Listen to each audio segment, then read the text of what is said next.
क्या हुआ?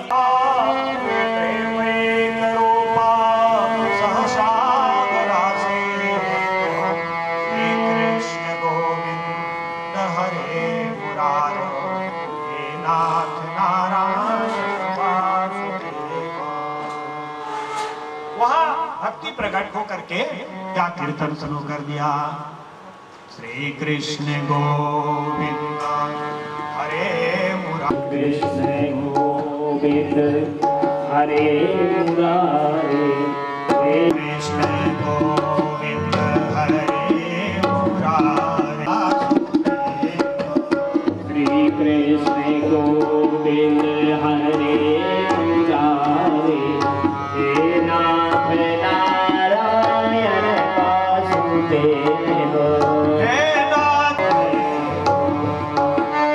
हे नाथ नारायण वासुदेव, हे नाथ नारायण वासुदेव, हे नाथ हे नाथ हे नाथ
सभी सदस्यों ने आपस में तर्क करने लगे कि आखिर कौन है। लोगों ने पूछा, देवी आप कौन है, अपना परिचय तो बताइए। उसने कहा, भवत विरत्यै विकृतास्मि पुष्टा कलिप्रणष्टास्मि कथारसेन वाहं तुष्टार्जुना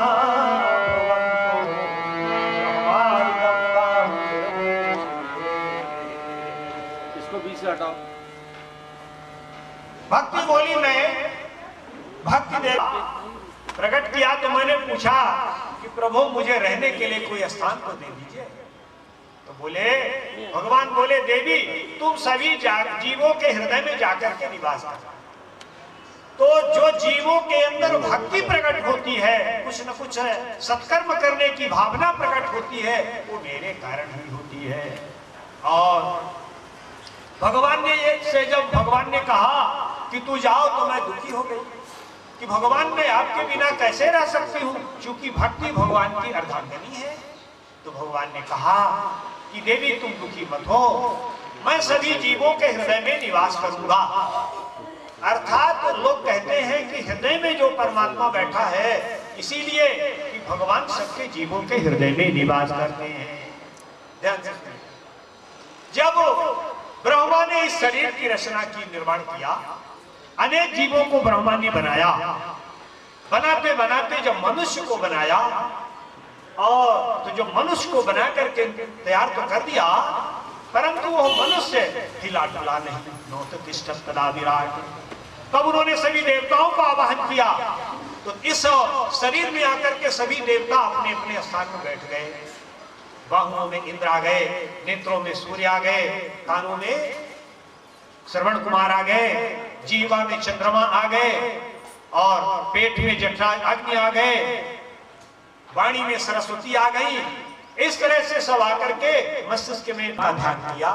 तो जब ध्यान से सुनिएगा, जब भगवान को ध्यान दिया, तो भगवान जब आए नारायण, तो उन्होंने देखा कि ये पूरा यहाँ हाउसफुल, पूरा जो है सीट भर चुकी थी। अब नारायण कहाँ बैठे?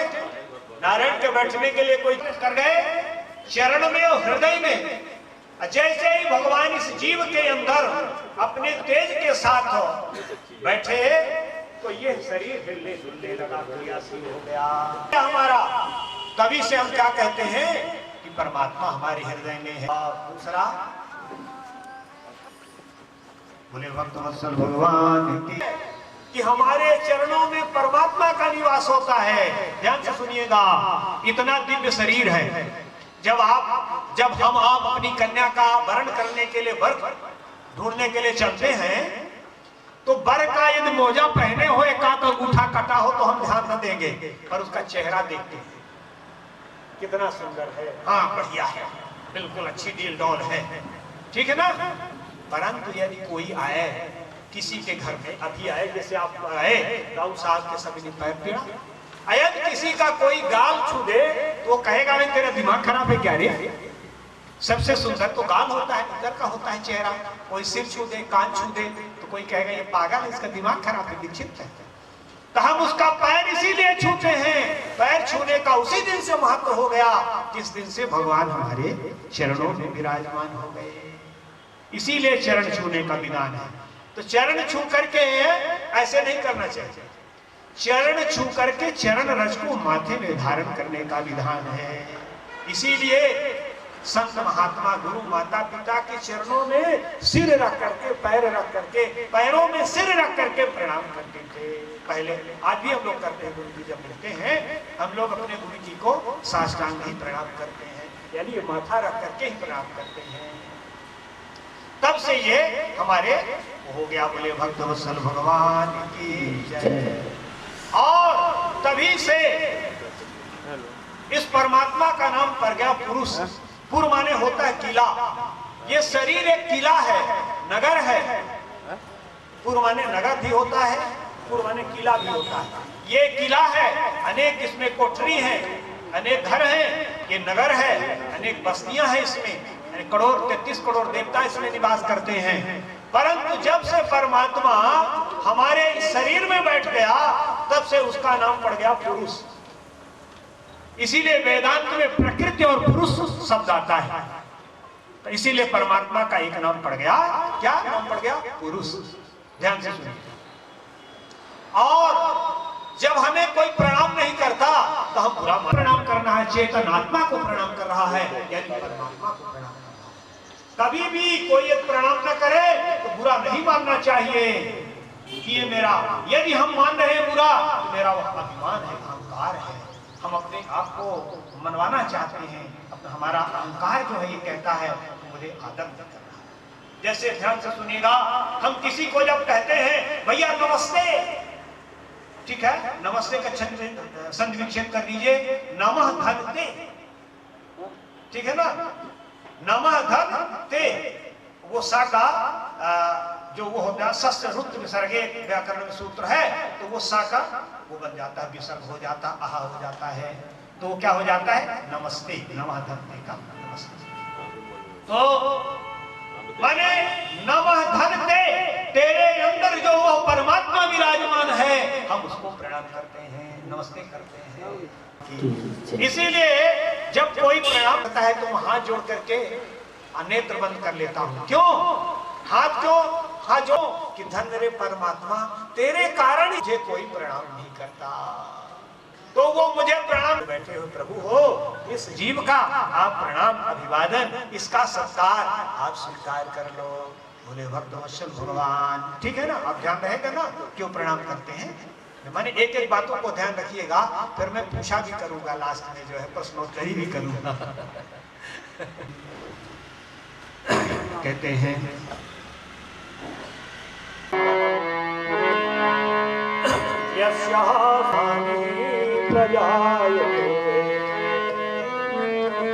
तुंगभद्रातटे पूर्वे यत्र वर्णः सुधर्मसमे सर्ववेदसा।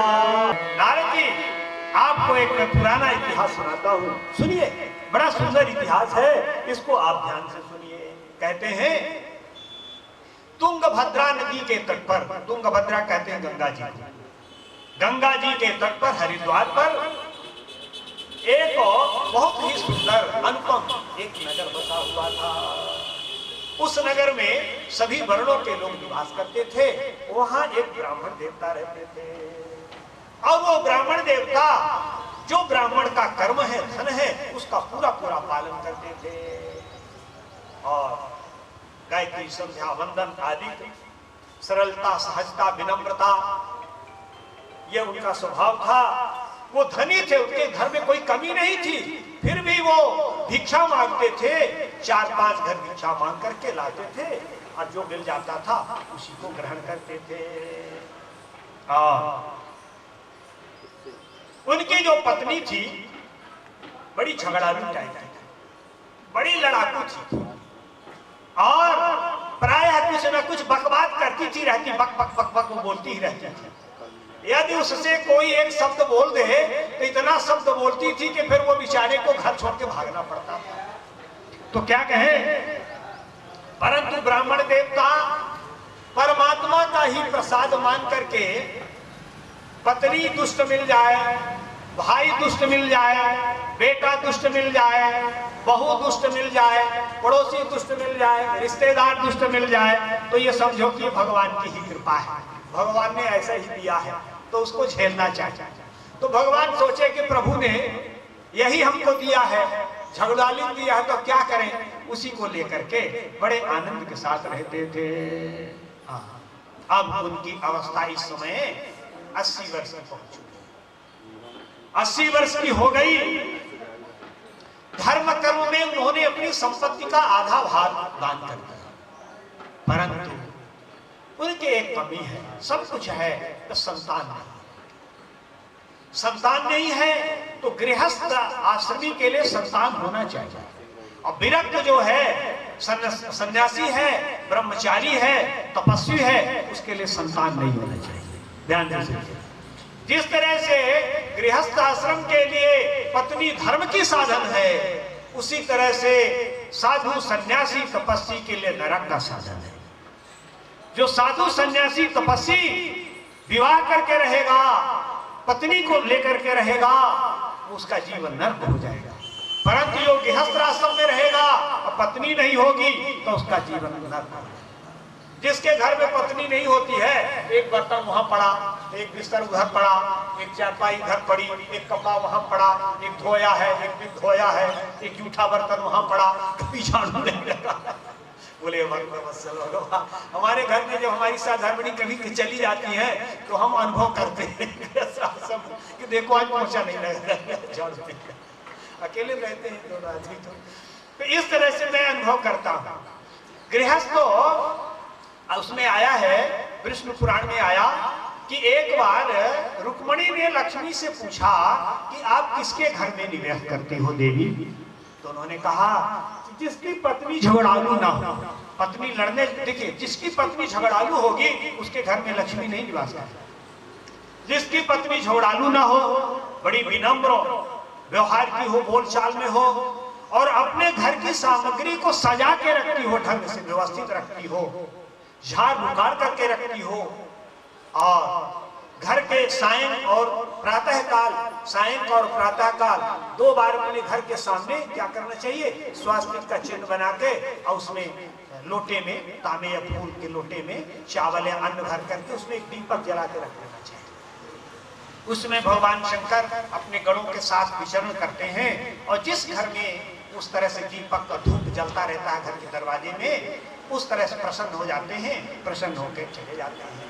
तो उन्होंने कहा कि जो इस तरह से बकवाद करने वाली है, झगड़ालू हैं, लड़ने वाली है, और अपने घर को अव्यवस्थित रख के रहती है, उनका घर तो मैं तत्काल त्याग देता हूँ। 3 ब्राह्मण देवता की पत्नी भी उसी तरह से, तो इन्होंने क्या किया कि आधा संपत्ति दान कर दिया, परंतु कोई संतान नहीं थी। तो एक दिन उनको बड़ा दुख हुआ, संतान के भाव से दुखी हो करके, एकदा साध जो दुखा गृहं तत्तापनं गतः मध्याह्ने स्तो जातस्तडागं समुपेयमान। ध्यान से सुनिएगा, ये आत्मदेव का है, जो अपनी आत्मा को ही देव बना ले वही आत्मदेव है। तुंगभद्रा क्या है? तुंग माने ऊंचा, भद्र माने कल्याणकारी। ये आत्मदेव कहाँ रहते थे? तुंगभद्रा नदी के किनारे।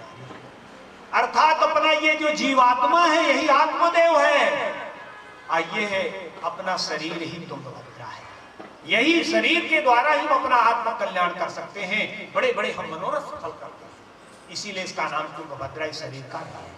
ध्यान से सुनिएगा, ये आत्मदेव की कथा नहीं है, ये हम सब जीवों की कथा है। इसीलिए मैंने बताया था कि पुराण है, ये दृष्टांत देके, उदाहरण देके हमको समझाने का प्रयास किया जाता है पुराणों में। तो एक एक बात को बड़े ध्यान से सुनिएगा। तो कहते हैं कि एक दिन ब्राह्मण देवता क्या किए कि बड़े दुखी हो गए, घर में बिना बताए दोपहर के समय घर से निकल पड़े दुखी होकर के, और जाकर के एक तालाब मिला, तालाब के एक वटवृक्ष था, तो वहां जाकर के जल पिया, और वहां लेकर के बड़ी बड़ी लंबी लंबी सांसें लेने लगे। और उन्होंने सोचा कि अब इसी में हम आत्महत्या करके इसी तालाब में डूब करके मर जाएं। तो कैसे मरेंगे? उन्होंने हाथ पैर को रस्सी से बांधा और सोचा कि किनारे जाकर के, तालाब के किनारे जाकर के ऐसे लुढ़क जाएंगे। यदि हाथ पैर नहीं बंधा रहेगा तो चला लूंगा, तैरते आता तो मरूंगा नहीं। इस तरह से रोते जा रहे थे, हाथ पैर अपना बांधे जा रहे थे। उसी समय एक ब्राह्मण के वेश में भगवान वहां प्रकट हो गए। बोले भक्तवत्सल भगवान की, भक्तवत्सल भगवान वहां प्रकट हो गए, और ब्राह्मण के भेष में के उन्होंने बोला, कथम रोदसी विप्रम त्वम काके चिंता बलीयसी बदत्वं सत्वरं मह्यं स्वस्य दुःखस्य कारणम्। हे ब्राह्मण देवता, अरे देखने में आपका तेज, आपका ललाट, आपका शरीर तो बता रहा है कि आप तेजस्वी ब्राह्मण हो, एक संयमी ब्राह्मण हो, तपस्वी ब्राह्मण हो। इस तरह से आत्महत्या आपको समझदार व्यक्ति को नहीं करनी चाहिए, क्योंकि आत्महत्या करने वाला कई जन्म तक जो है वो प्रेत योनि को प्राप्त हो जाता है, फिर पशु पक्षी कीड़ा मकोड़ा होगा, मरते मरते मरते जितनी दुख की यातना, जितने शरीर है जब वो प्राप्त कर लेगा, तब अंत में मनुष्य शरीर प्राप्त होता है। तो ये आत्मा का हनन है, इसमें परमात्मा का निवास होता है, सारे जीवों का निवास होता है। बोले भक्तवत्सल भगवान की। ध्यान से सुनते जाइए। जब आदमी ऐसा बैठा रहता है, हम लोग जब ऐसे बैठे रहते थे, तो जब हमारी माता जी निकले तो कहे थोड़ा पैर समेटो, पैर समेट लो, तो हमने कहा निकल जाओ, कहे नहीं नहीं नाकना नहीं चाहिए, नाकना नहीं चाहिए। अब वो ये नहीं बता पाई कि काहे नहीं नाकना चाहिए। भक्तवत्सल भगवान की। इसलिए नहीं नाकना चाहिए कि इस शरीर में देवताओं का निवास होता है, इस शरीर में देवताओं का निवास होता है, इसलिए वो जो है नाकना नहीं चाहिए। बोले भक्तवत्सल भगवान की जय। यदि हम शरीर को नाकते हैं तो उन देवताओं को नाकना होता है। 2 चीज नहीं करना चाहिए, किसी को जूठन नहीं खिलाना चाहिए, अब किसी का जूठा नहीं खाना चाहिए और नाकना नहीं चाहिए। नाकने से क्या होता है, हमारे शरीर में जो देवताएं हैं विराजमान हैं, प्रत्येक अंगों में उनका अपमान होता है, उनको नाकना होता है। जूठन खाने का केवल विधान 2 जगह है। व्रतबंध में माता खाती है अपने बेटे के साथ, और विवाह में पत्नी बैठ करके एक ही थाली में खाना चाहिए। केवल 2 जगह साथ में बैठ के खाने का विधान है। यहाँ तक कि छोटे छोटे बच्चों को भी जूठन नहीं खिलाना चाहिए, उनको अलग से प्लेट में लेके भोजन कराना चाहिए। क्यों कि इसमें परमात्मा का निवास है, देवताओं का निवास होता है। वो उसको ग्रहण करके जब जीव ग्रहण करता है तो अंदर जाते हैं, उससे परमात्मा की तुष्टि होती है, आत्मा की तुष्टि होती है। तो जो है आत्मा का अपमान होता है, परमात्मा का अपमान होता है। तो इस तरह से जब वो अपने हाथ पैर बांध करके लुढ़कने जा रहे थे, तब उनको पूछा कि तुम क्यों रह रहे हो बेटा, तुम्हारे क्या दुख है, तुम अपने दुख का कारण बताओ। तब उन्होंने ब्राह्मण बोले किम ब्रवीमि से दुखम पूर्व पापेन संचितम मदीया पूर्वजास्तोयम तवोस्मे उपभुज्यते। ब्राह्मण ने कहा महाराज मेरा एक दुख कहो तो मैं आपको बताऊं, यहाँ तो इतने दुख हैं कि किस किस दुख को मैं गिनाऊं।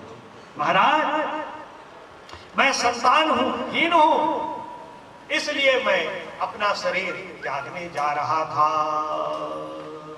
उन्होंने बताया, समझाया कि आज तक संतान के कारण संसार में कोई सुखी नहीं।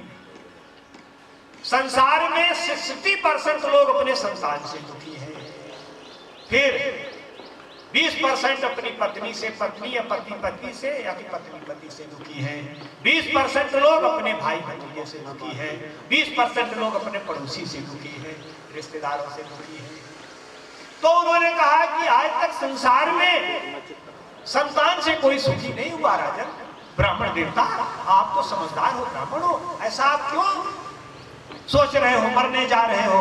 अरे बोले महाराज संसार की बात नहीं है, बेटे की बात नहीं है। जो मैं गाय पालता हूं वो गाय भी दूध नहीं देती है, गाय भी क्या हो जाती है, बाज हो जाती है। जो फल लगाता हूं वो फलों में वृक्ष नहीं लगते हैं। तो उसका सवाल नहीं है, सवाल ये है कि क्या फलों में वृक्ष न लगे, क्या हमारी गाय दूध ना दे, क्या मेरे पशु दूध ना दे, इसलिए मैं दुखी हो रहा हूं। तो उसने जब ये इस तरह से देखा कि ब्राह्मण देवता फूट कर करके रोने लगे, ब्राह्मण देवता फूट करके रोने लगे। तब उन्होंने कहा, ब्राह्मणों वाचो, महात्मा जी आप मुझे जो है पुत्र दीजिए, अन्यथा आपके सामने ही मैं अपने प्राणों का त्याग कर दूंगा। तब ब्राह्मण देखो, लगता है इसके प्रारब्ध में ऐसा ही लिखा है।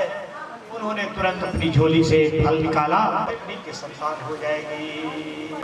तुम ततः भोजनम दिया कि गर्भवती स्त्री को साल भर जो है सत्यता, पवित्रता, दया, दान बता करके चले गए।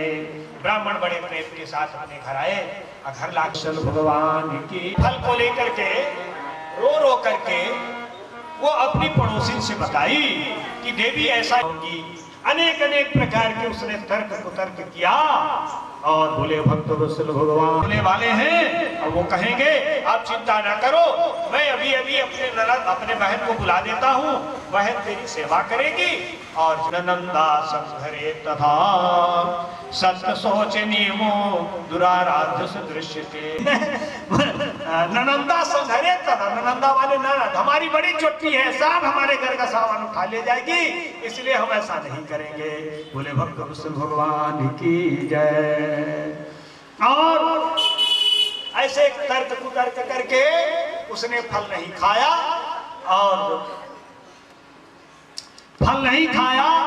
और पड़ोसी ने कहा कि ऐसा करो कि तेरे पति का दिमाग खराब है लगता, फल खाने से कभी किसी के बेटा हुआ है? लगता है कोई ठग ले गया, कोई साधु महात्मा, इसको बहुत सारा कुछ धन ले गया इससे। ऐसा करो कि यदि फल खाने से ही बेटा पैदा होता होगा तो ये गाय बांधी इसको खिला दो फल। यदि इतना चमत्कार है महात्मा जी के फल में तो गाय के भी बेटा हो जाएगा तो मैं मानूंगा, फिर हम लोग मान लेंगे कि हाँ महात्मा जी चमत्कारी है। तो उन्होंने क्या किया, उसने सोचा कि तो बड़ी अच्छी उपाय है, उसने फल खिला दिया गाय को। जब ब्राह्मण देवता पूछे तो उन्होंने कह दिया कि हाँ फल खा लिए हैं। बोले भक्त वत्सल भगवान की जय। और ये बातचीत कर ही रही थी कि उसकी बहन आ गई। बस उसी गांव में उसकी बहन की शादी हुई थी। बहन भी आ गई, बहन से बताया तो बहन ने कहा देवी तू चिंता मत कर, मेरे पति देव बड़े लालची लोभी हैं, मेरे इसी महीने का गर्भ रुक गया है, हमारे जो बालक पैदा होगा हम रात के तुम्हारे घर भिजवा देंगे। अब ब्राह्मण देवता तो इसो हमेशा बाहर रहते हैं, घर में रहते नहीं।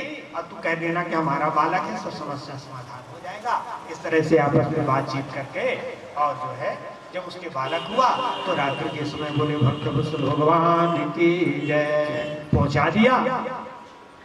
और जब उस बालक को ब्राह्मण देवता को सूचना मिली, बाहर गए हुए थे, किसी ने जाके बताया कि अरे महाराज आप यहाँ बैठे हो, आपके घर में तो बालक हुआ। ब्राह्मण देवता बड़े प्रसन्न हुए, तुरंत ब्राह्मणों को हजारों गायें, सोना चांदी वस्त्र दान किया और आकर के बालक का जो है नांदी श्राद्ध कराया, अज्ञात कर्म संस्कार कराया, नामकरण संस्कार कराया। जब नामकरण संस्कार की बारी आ गई, नामकरण संस्कार का ये नियम है कि एक व्यक्ति का पीपल के पत्ते में 5 नाम लिखे जाते हैं, एक नक्षत्र से, एक जो माता पिता को अच्छा लगे वो, और एक नाम होता है अपने कुल में जो नाम हो तीसरी चौथी पीढ़ी का, वही पुनः तीसरी पीढ़ी के बाद वही नाम फिर रख देना चाहिए। और एक होता है देवी देवताओं के नाम से, एक होता है महीने के नाम से, ये हर महीनों के देवता होते उनके नाम से। तो जब ये नाम की बात आई तो बोले कि अच्छा ये बताइए कि आपका ना आपके बच्चे का कौन सबसे अच्छा नाम जैसा हुए मैं नामकरण कर दूं? तो वो बोले, एक ब्राह्मण बोले कि ये अपने परिवार के नाम से होना चाहिए। तो वो जो धुंधुली थी वो बोल उठी, हे महाराज हमसे जरा पूछ लीजिए, 9 महीने गर्भ में हम रखे, पालन पोषण हम किए, अब नाम करण के लिए अब उससे पूछ रहे हो मेरे पति देवता से, आप मेरा तो कुछ सलाह ही नहीं ले रहे हो। तूने बोला हाँ हाँ देवी आप बता दो। बोले मेरे नाम से इसका नामकरण करिए मेरे बालक का। तो ब्राह्मणों ने इसका नाम कर दिया धुंधकारी।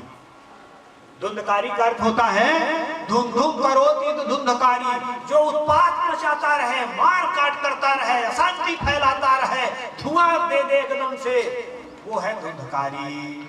अब वो बड़ी खुश हुई, वाह महाराज एक अंगूठी मेरे तरफ से आपको देता हूँ नामकरण कराने से। और जब ब्राह्मण तो चाहता ही रहे, कोई बात नहीं, चाहे सगले अंगूठी दे दे, कोई बात ही नहीं। तो एक ने पूछा कि इसका अर्थ क्या होगा? कहीं अर्थ नहीं बताऊंगा, अर्थ दूंगा तो जो दक्षिणा वो छुड़ा लेगी, ये सब जो है बोले चलो तो उसका नाम पड़ गया धुंधकारी। अब जो है तीसरे महीने उनके गाय के भी एक बालक पैदा हुआ।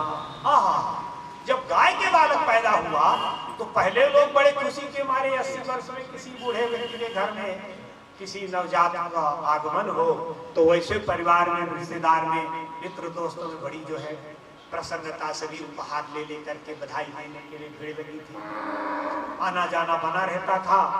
गाय के भी बालक हो गया, लोग कहने लगे धन्य महाराज आत्मदेव जी, आपके भाग्य की क्या सराहना करें, कहाँ आपके संतान को लाले पड़े थे, अब आपके गाय के भी हो गए, वाह। और उस गाय के केवल कान भर जो है जानवर के थे बालक के, और पूरा पूरा उसका नाम वो पूरा पूरा एक सुंदर दिव्य बालक के रूप में जन्म लिया। तो ब्राह्मणों ने, ब्राह्मण देवता ने उसका भी नामकरण कराया। तो उसका नामकरण किया ब्राह्मणों ने गोकर्ण। गोकर्ण माने, गो माने गाय, कर्ण माने कान, जिसके गाय के कान के समान कान हो, कर्ण हो, उसको गोकर्ण। और इसका दूसरा अर्थ होता है गो माने इंद्री, गो माने ज्ञान, गो माने गायत्री, गो माने गंगा, गो माने गीता, गो माने इंद्रियों के स्वामी अर्थात परमात्मा। जिसका प्रेम गंगा, गायत्री, संध्या, वंदन परमात्मा में लगा रहेगा, जिसके कान इनमें लगे रहेंगे, वो है गोकर्ण। बोले भक्तवत्सल भगवान की जय। आप उस काल की का कहते हैं कि यत्काले तौ तरुण जातो तरुणो तनया बुभौ गोकर्णः पंडितो ज्ञानी धुंधकारी महाकलः। अब समय से दोनों जवान हो गए, पढ़ने लगे, जवान हो गए। अब वो बालक जो धुंधकारी था, महादुष्ट था, कभी स्नान नहीं करता था। बोले भक्तवत्सल भगवान की जय। आजकल की जो कॉलेज में विद्यार्थी पढ़ते हैं ना, तो पाउडर डाल करके। हमारे विपिन बालक बताए कि पापा हमारे कॉलेज में जो बच्चे पढ़ते हैं तो डेढ़ दो महीना नहीं नहाते, ऐसे पाउडर डाल करके चल देंगे। हम कहेंगे भी नहा लो, कहीं चलो चलो हो गया, तुम बड़े पंडित नहाते रहो। बोले भक्त नहाए नहीं से। बोले भक्त भगवान। एक बार मैंने अखबार में पढ़ा कि कर्नाटक में एक पत्नी ने अपने पति को इसलिए त्याग कर दिया, वो 1.5 साल से नहाए नहीं था। ये हालत है, ऐसे लोग 1.5 साल से नहाए नहीं, कैसे रहते हैं भगवान जाने। तो कहते हैं कि ये ना कभी नहाए ना कभी धोवे, ब्राह्मणों का कोई आचरण नहीं, कोई कर्म नहीं, और क्या करे कि बड़ा लंबा उसने क्या किया कि एक 10 गिरोह तैयार कर लिया, डकैतों का बहुत बड़ा गैंग तैयार कर लिया, और इस तरह से तैयार करके रहजनी करने लगा, लोगों को लुटाने लगा, लूटने लगा। और यहाँ तक कि इतना अपवित्र था, इतना दलिदर था कि श्मशान घाट में मुर्दों को जो पिंडदान दिया जाता था, तो खीर का बनता है ना, मीठा होता है, वो भी खा लेता था, जो है ले जाता था, लोगों को भी खिला देता था। छोटे छोटे बच्चों को अपहरण करता, उनकी हत्या करता, फिरौती लेता, कुएं में फेंक करके मार डालता, पटक के मार डालता। अनेक तरह के जितने भी अधर्म पाप थे वो सब कर्म करने लगा। और इस तरह से बोले भक्तवत्सल भगवान की जय। एक दिन पिताजी से बोला, माताजी से बोला, क्या बोला? तेन वश्या कुसंगेन पित्रम पितृहेतु नाशितम एकदा पितरो काट्य पात्राणि स्वे महारत तत्पिता कृपणं प्रोचेत् धनहीनो रुरोधः बन्धत्तं तु समाचीनं पुत्रो दुःखदायकः कातिष्ठामि कगच्छामि को मे दुःखं बभो पर्णस्तजामि दुःखेन आकष्टं मम संस्थितम्। बोले भक्तवत्सल भगवान की जय। सारी संपत्ति घर की जो है, रोज आए माता पिता से कहे पैसा दो, देते देते जब सब बर्बाद कर दिया, बेच लिया, खा लिया, पहले तो सोना चांदी, पहले रुपया गया, फिर सोना चांदी गया, ये सब, फिर जगह जमीन बेचना शुरू किया। और एक दिन आया और क्या किया कि माता पिता से कहा कि पैसा दीजिए। माता पिता बोले नहीं है, एक डंडा उठाया और दोनों को लगा पीटने हैं। अब माता पिता फूट फूट कर रोने लगे, कहने लगे इससे कुपुत्र से तो यही अच्छा था कि मैं कोई संतान न होती। समाचीनम कुपुत्रो ये दुखदायकम। अरे इस कुपुत्र से तुम्हें पुत्री होना ही अच्छा था। कातिष्ठामि कगच्छामि, क्या करूं, कहां जाऊं? हे भगवान, मेरे अब दुख को कौन दूर करे? मेरे प्राण तो संकट में पड़ गए, बड़ी विपत्ति आ गई, अब क्या करना चाहिए? उसी समय गोकर्ण जी आ गए और पिताजी को समझाया। पिताजी को समझाया, गोकर्ण जी कहते हैं आसारः खलु संसारो दुख रूपी विमोहकः सुतः कस्य धनं तस्य स्नेहवांशो जयते।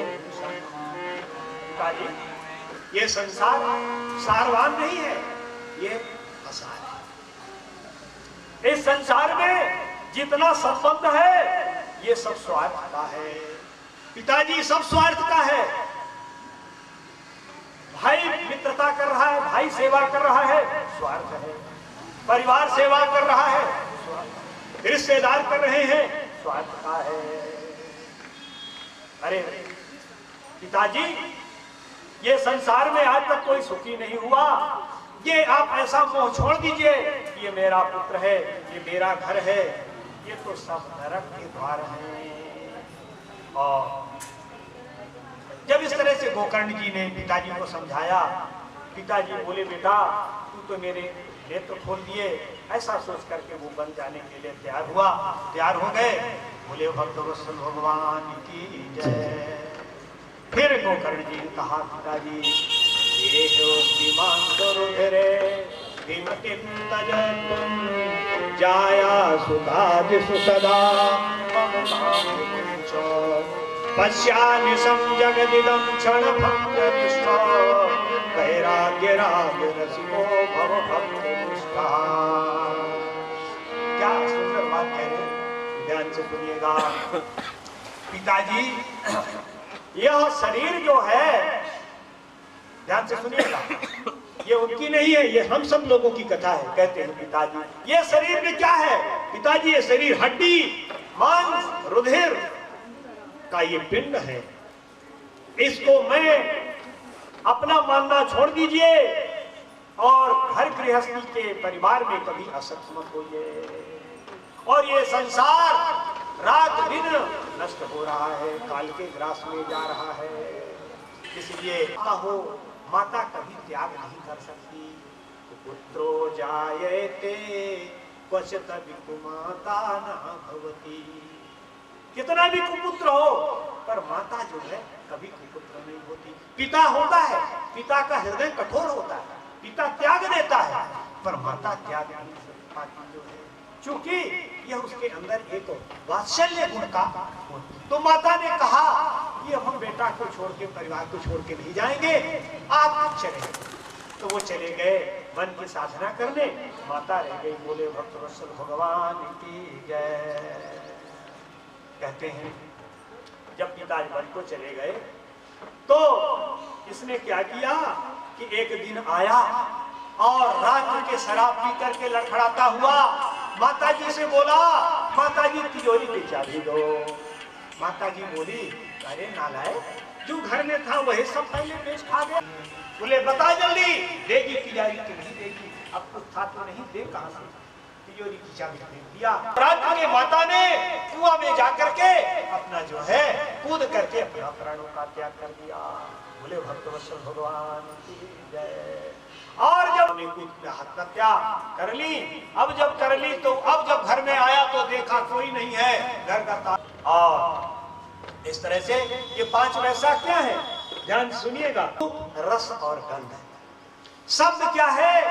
शब्द जो है क्या है? गंदे संदे गीत सुनना चाहते हैं। रूप क्या है? रूप सुंदर सुंदर चेहरा देखना चाहते हैं, फिल्मी चित्र देखना चाहते हैं। रसना, ये रस जो है ना, रसना सुंदर सुंदर खाना पीना चाहती है। रोज बदल बदल के चाहिए, रोज बदल बदल के मेनू जो है वो तेरे घर में मेनू चलता है, आज क्या बदलेगा? ये क्या है? ये हुए शब्द, स्पर्श, रूप, रस और गंध। यही जीवों के जो है पतन के सबसे बड़े कारण हैं, यही नरक में ले जाते हैं। यही विषय ही वैश्या है। ध्यान से सुनिएगा, विषय ही वैश्या है। तो इन विषयों में वो फंस गया। पांचों इन वैश्याओं को लेकर के इन्हीं विषयों में फंस करके रहने लगा और लोगों का धन लूट करे उन वैश्यों को प्रसन्न करता था। बोले भक्तवत्सल भगवान की। जब वो इस तरह से करने लगा, एक दिन वैश्याओं ने सोचा कि ये चोरी करता है, लूटपाट करता है, डकैती करता है, एक दिन ये पकड़ा जाएगा, घर में चोरी का माल भी बरामद होगा तो हम लोग भी पकड़े जाएंगे। बोले क्या करें? सबने ये निश्चय किया कि अब तो खूब माल पानी हो गया घर में। वो रात के आया, शराब पी करके बिस्तर में सो गया। वैश्याओं ने उसको रस्सी में बिस्तर से बांध दिया चारपाई में, लेके डंडा लगी पीटने। अब पांचों लगी एकदम जैसे वो अन्न की भुट्टे की पिटाई होती है, लाठी से लगी पिटाई करने, फिर भी नहीं मरा तो लाठी में जलती हुई ठंडी का सीजन था, लकड़ी लगी हुई थी, तो जलती हुई लाठी लेके उसके मुंह में ठोस दी, तड़प के मर गया। एक गड्ढा वहीं आंगन में खोदा, उसके शरीर को उस गड्ढे में डाल दिया, मिट्टी पाट करके धन लेकर के पांचों वैश्याएं चंपत हो गई। बोले भक्त वत्सल भगवान की जय, बोले भक्त वत्सल भगवान की जय। फिर आगे कथा करते हैं।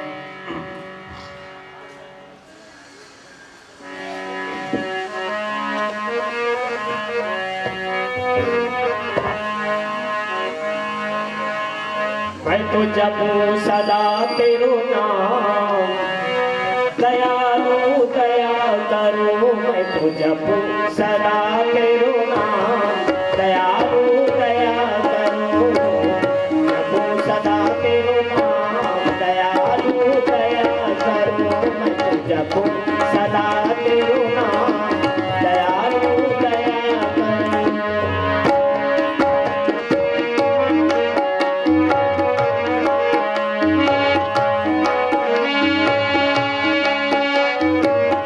द्वार खड़े हैं भक्त तुम्हारे, द्वार खड़े हैं भक्त तुम्हारे, अपनी दया के खोलो द्वारे। द्वार खड़े हैं भक्त तुम्हारे, अपनी दया के खोलो द्वारे। पूर्ण हो सब काम, दयालु दया करो। पूर्ण हो सब काम, दयालु दया करो। मैं जपूं सदा तेरो नाम, दयालु दया करो। जपूं सदा तेरो नाम, दयालु दया करो। भजन कीर्तन गाऊं मैं तेरा, भजन कीर्तन गाऊं तेरा। नित उठ ध्यान धरूं मैं तेरा, भजन कीर्तन गाऊं मैं तेरा। भजन उठ ध्यान धरूं मैं तेरा। कृष्ण कृष्ण श्री राम, दयालु दया करो। कृष्ण कृष्ण श्री राम, दयालु दया करो। मैं तो जपूं सदा तेरो नाम, दयालु दया करो।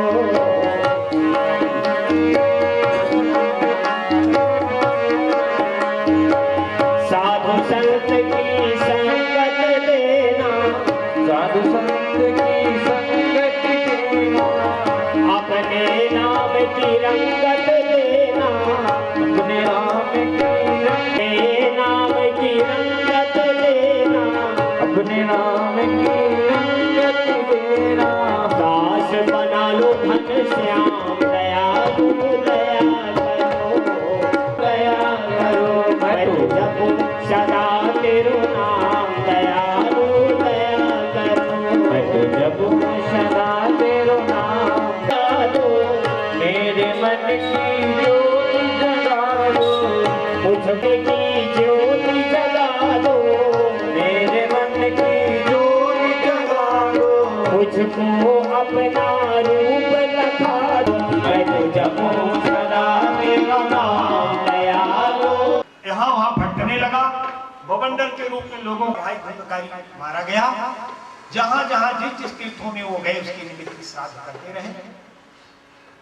अनेकों शहरों, अनेकों तीर्थों स्थानों का भ्रमण करते करते एक बार गोकर्ण जी रात्रि के समय अपने खड़े हुए थे। क्षणिक क्षणिक जो है वो रूप बदलता रहता। गोकर्ण जी रात्रि के पूछा, कस्तमुग्र तरो रात्रौ कुतो याता दशाम, किम वह प्रेतः पिशाचो वा कौन हो? रात्रि के समय ये भयंकर रूप कैसे दिखा रहे हो अपना? तम नासितम मया कर्मणो नास्ति संख्या में महज्ञाने विवर्तितः लोकानां हिंसकः सोऽहं स्त्रीभिर्दुःखेन मारिताः। प्रेत बोला, भाई मैं आपका भाई हूँ, मेरा नाम धुंधकारी है। मैं अपने ही दोष से अपना ब्राह्मण को नष्ट कर दिया। मेरे कर्मों की गिनती नहीं है। अब मैं महान अंधकार के अज्ञान के चक्कर में भाई पड़ा हुआ हूँ, घूम रहा हूँ, और अंत में स्त्रियों ने मुझे तड़पा तड़पा करके मारा, जिसके कारण मेरी यह दुर्दशा हुई। मैं प्रेत योनि को प्राप्त हो गया हूँ। दुखदायी योनि है, बड़ी दुष्कर योनि है, दुख की योनि है, कष्ट की योनि है। आप तो दया के सागर हो, कृपा करके मुझसे इससे मुक्ति दिलाने का कोई उपाय सोचो। गोकर्णी जी ने और श्राद्ध करने पर भी मुक्ति नहीं हुई, तो ये कैसा हो गया? धुंधकारी बोला, भाई जी मैं इतना बड़ा, इतना जबरदस्त, इतना बड़ा पापी हूं कि मेरी 1000 बार में आप 1000 बार गया में श्राद्ध करोगे तो भी मेरी मुक्ति नहीं होगी। आप कोई दूसरा उपाय सोचो। ऐसा सोच करके गोकर्ण जी को बड़ा आश्चर्य हुआ। उन्होंने कहा, अच्छा तुम जाओ और इसका मैं कोई उपाय सोचता हूं। रात भर गोकर्ण जी यही सोचते विचारते, उनको नींद नहीं आई, पड़े रहे। जब सुबह हुआ तो लोग उनसे मिलने के लिए आए। पहले ऐसे नियम होता था ना कि जो तीर्थ यात्रा जाते थे तो उनको लोग पूरे गांव के, रिश्तेदारी के, परिवार के इकट्ठे होकर के नगर के बाहर तक, ग्राम के बाहर तक उनको छोड़ते थे। और जब पता चलता था कि आ रहे हैं तो सभी लोग घड़ी घंटों बाजा गाजे के साथ कलश लेकर के उनकी अगवानी करते थे। और जो लोग नहीं उसमें सम्मिलित हो पाते थे तो जब उनको पता चलता था कि वो लौट के आए हैं तो उनसे मिलने आते थे। क्यों? इसलिए कि जो धर्म करता है, जो धर्म कार्य के लिए प्रेरित करता है, जो उसमें सहयोग प्रदान करता है, उसको उतना ही पुण्य मिलता है। जैसे मान लीजिए मम्मा साहब को भाभी साहब की कथा सुनाने की इच्छा जागृत हुई, दादा साहब की मम्मा साहब को कथा सुनाएंगे, तो जैसे ही सुनने की इच्छा जागृत हुई तो भगवान कहते हैं शुश्रूषि तत्क्षणात्, माने क्या करते हैं कि जैसे ही जीव को सत्कर्म करने की भावना जागृत होती है तो भगवान कहते हैं कि मैं उसके हृदय में आकर के बैठ जाता हूँ। और फिर कोई निकालना भी चाहे जबरदस्ती तो नहीं निकलता हूँ, वो करवाई लेता हूँ फिर मैं जो है। परंतु जीव के अंदर जो पाप है, इसी शरीर के अंदर पाप पुण्य दोनों होते हैं। काम, क्रोध, लोभ, मोह, मद, मत्सर, ईर्षा, द्वेष सब इसी शरीर के अंदर ही जन्म के समय ही वो जन्म ले लेते हैं। तो जब आदमी पुण्य करने चलता है तो जो है पाप जो है अपना पाप रोकता है, किसी न किसी रूप में रोकेगा। कोई परिवार में व्यवधान आ जाएगा, घर में आ जाएगा, रिश्तेदारी में आ जाएगा। ये तो आएगा कि चलो इस साल नहीं, अगले साल सुनेंगे, अगले साल सुनेंगे। या कि और कोई ऐसी दिक्कत आ गई, कुछ न कुछ वो पाप जो है कहता है कि अरे मेरा बीज बोए, मैं हरा भरा हुआ, जब मैं फल देने के योग्य हो गया तो तू मेरी हत्या करने जा रहे हो। क्योंकि पाप पुण्य के द्वारा ही मरता है। अज्ञान जो है, ध्यान से सुनिएगा, अज्ञान जो है ज्ञान रूपी खड़ग के द्वारा, ज्ञान रूपी कुल्हाड़ी के द्वारा, ज्ञान रूपी तलवार के द्वारा ही अज्ञान रूपी वृक्ष का हनन होता है, छेदन होता है। तो वो कहता है कि अरे राम राम मेरी हत्या मत करो, मेरे मुझे पाले पोसे हो। जब आदमी हृदय कठोर कर लेता है, नहीं मुझे करना ही ऐसा है, तब जाकर के वो अपने आप मर जाता है, मरना नहीं पड़ता। बोले भक्त वत्सल भगवान की जय। तो सत्कर्म में, यज्ञ में जो झाड़ बुखार करता है, जो पुष्प लाता है, बेलपत्र लाता है, जो सहयोग करता है, किसी भी प्रकार का समर्थन करता है, उसको सबको पुण्य मिलता है। तो इसीलिए लोग जब मिलने आते थे तो उनको जो है पुण्य प्राप्त होता था। कुछ न कुछ हर व्यक्ति को जब आता था, प्रसाद ग्रहण करता था, वहाँ की हाल समाचार सब सुनता था। आप कहाँ कहाँ गए, कहाँ कहाँ दर्शन किए आदि जब बताते थे तो उसको भी पुण्य प्राप्त होता था। इसलिए मिलने की परंपरा थी हमारी। आज वो सब धीरे धीरे समाप्त हो गई है, हो रही है, थोड़ा बहुत बची है। बोले भक्त वत्सल भगवान की जय। जब गोकर्ण को आया हुआ लोगों ने जाना तो उनसे मिलने के लिए जब आने लगे, भीड़ लगने लगी, तो गोकर्ण ने ये सबसे ये समस्या रखी। ये बातें रखी जो रात की उनके घटना हुई उनके साथ। तो बड़े बड़े आचार्य विद्वान भी आए। आचार्य विद्वानों ने तो दूर से ही अपना कनाई काट लिया, दूर से ही निकल गए। बोले महाराज मैं नहीं जानता। अरे मेरे मृत आत्मा के कल्याण के लिए श्राद्ध ही तो नियम है, और जब श्राद्ध से उसका कल्याण नहीं हुआ तो हम क्या बताएं, हमारे को समझ में नहीं आता। तब उनको ये लगा कि अब कोई नहीं बताएगा। तब एक दिन सूर्य नारायण जैसे ही अरुणाचल से उदय हुए और इधर जैसे मध्यांचल में पहुंचे, दोपहर के समय में गोकर्ण जी ने भगवान को जो है खड़े होकर के आराधना करने लगे, गायत्री का मंत्र जपने लगे। भगवान सूर्य रुक गए। बोले गोकर्ण क्या बताओ क्या समस्या है? तब उन्होंने ये बात रखी। जब उन्होंने रखी तो उन्होंने कहा अरे इसकी तो बड़ी छोटी सी उपाय है, बड़ी सरल उपाय है। श्रीमद्भगवतां मुक्ति सप्ताह वाचनम करो इत सूर्य वचः सर्वै धर्म रूपम तो विस्तृतम। इस तरह से भगवान सूर्य ने नारायण ने कहा कि तू अपने भाई को, उस प्रेत को श्रीमद् भागवत की कथा सुनाओ, इससे तुम्हारा भाई मुक्त हो जाएगा, तर जाएगा, बंधन से मुक्त हो जाएगा। जब ऐसा हुआ, आइए जब भगवान सूर्य की आकाशवाणी हुई, वहां जितने लोग आए हुए थे सब लोगों ने सुना। तब गोकर्ण जी ने तुरंत तैयारी की। एक ब्राह्मण वैष्णव को जो है वो बना दिया, श्रोता बना दिया, और स्वयं व्यासपीठ में बैठ करके, और जैसे ये 7 छिद्र गांठी का ये बांस है, इसी तरह से एक धुंधकारी का प्रतीक रख दिया। सप्त लोकपाल की स्थापना करके, पीठों की स्थापना करके, और स्वयं जो है कथा सुनाने लगे।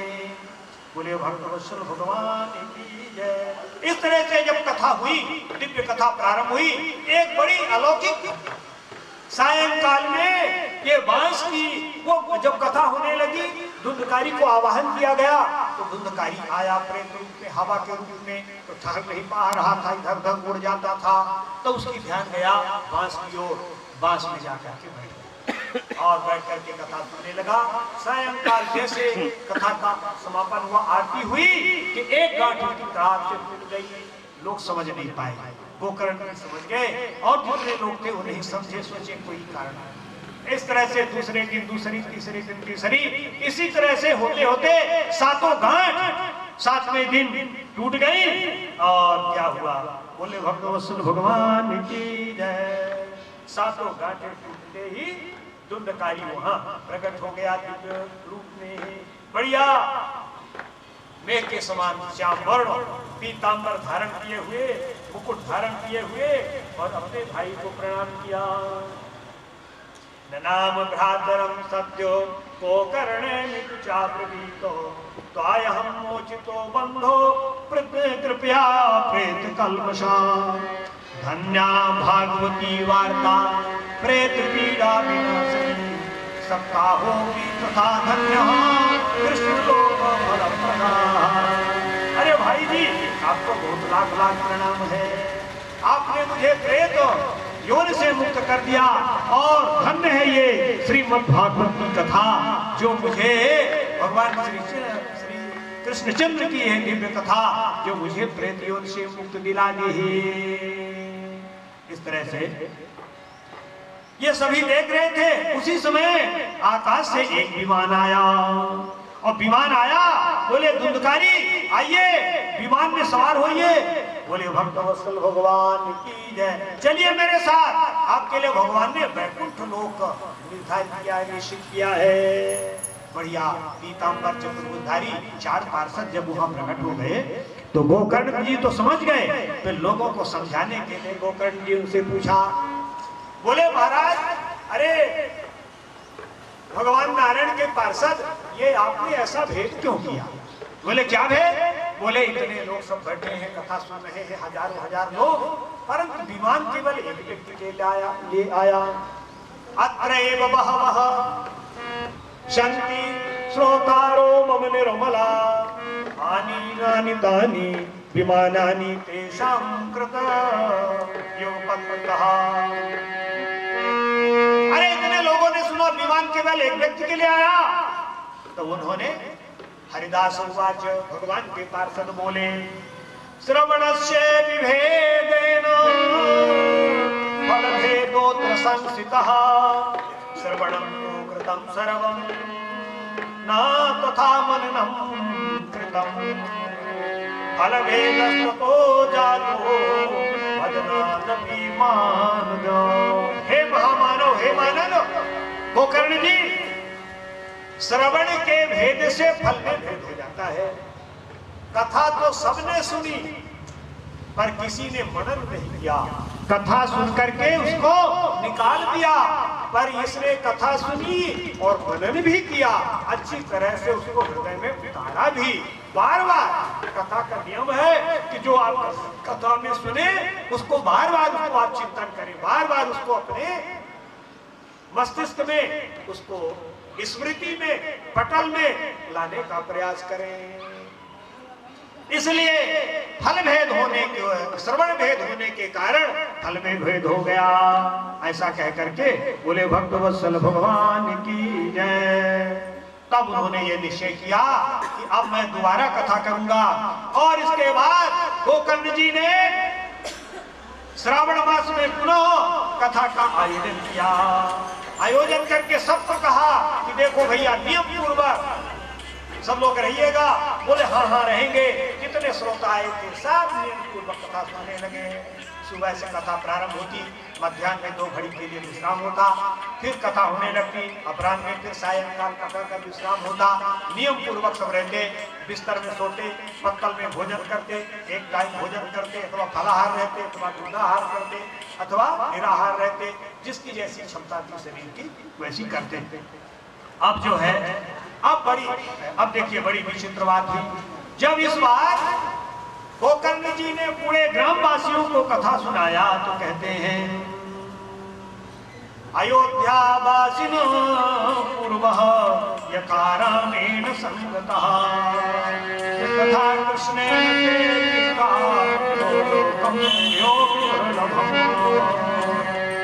यत्र सूर्यस्य सोमस्य सिद्धानां तम लोकं विगतास्ते श्रीमद्भागवताश्रमम्।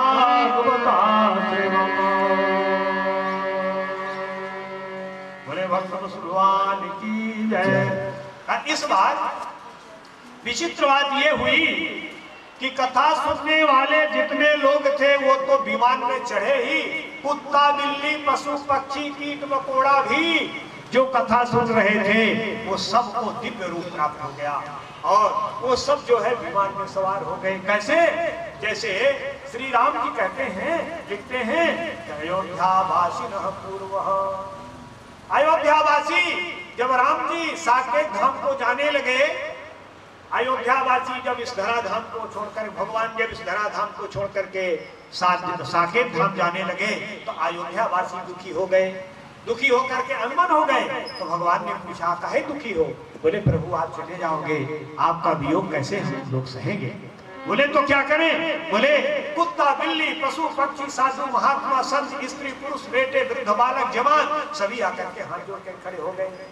पशुवादी का रोहाने लगे, कुत्ता आदि बिल्ली रोने लगे, प्रभु मुझे भी अपने धाम ले चलिए। अब भगवान बड़े असमंजस में पड़ गए, क्या करें? कुत्ता बिल्ली तो जा नहीं सकता बैकुंठ, पशु पक्षी कीड़े मकोड़े जा नहीं सकते, क्या करें? भगवान बोले चलो मेरे साथ। राम जी ने, हमारे प्रभु दयालु ने कहा चलो मेरे साथ, लेकर के गए सरयू नदी में, कहा खड़े हो जाओ सब लोग। सरयू नदी में सब खड़े हो गए, बोलो डुबकी मारो उसमें। और जैसे ही डुबकी मारे तो सबका दिव्य शरीर प्राप्त हो गया डुबकी मारते ही। और राम जी के साथ ही सब दिव्य विमान में साकेत धाम की यात्रा कर गए। कुत्ता बिल्ली पशु पक्षी भी उसी तरह से कहते ये घटना हुई। यथा रामेण अयोध्यावासिनः पूर्वेण, जैसा राम जी ने पूर्व में अयोध्यावासियों को लेकर के चले